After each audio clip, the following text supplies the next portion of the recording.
ناظرین کرام، عید الفطر عالم اسلام کا ایک مذہبی تہوار ہے جو کہ ماہ رمضان المبارک کے اختتام کی نشاندہی کرتا ہے اور ہر سال بڑی دھوم دھام سے یکم شوال کو منایا جاتا ہے۔ شوال اسلامی کیلنڈر کا 10واں مہینہ ہے۔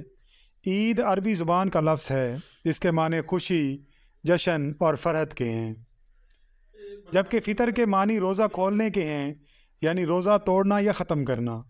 عید الفطر کے دن روزوں کا سلسلہ ختم ہوتا ہے۔ اس روز اللہ تعالیٰ بندوں کو روزہ اور عبادت رمضان کا ثواب عطا فرماتے ہیں، لہٰذا اس تہوار۔ ناظرین کرام، رمضان المبارک کے اختتام پر ہر بندے کی سوچ کا محور صرف ایک ہی بات ہوتی ہے کہ روزے 29 ہوں گے یا 30 ہوں گے، اور عید الفطر کب ہوگی۔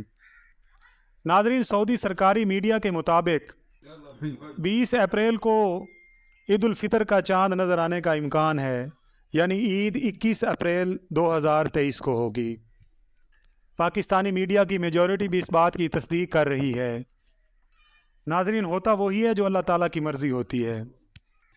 عید چاہے 21 کو ہو چاہے 22 کو ہو، ہمیں صرف اس بات کا خیال رکھنا ہے کہ ہمارے ارد گرد ہمسایوں میں کوئی ایسا غریب نہ رہ جائے کہ جس کی عید نہ ہو۔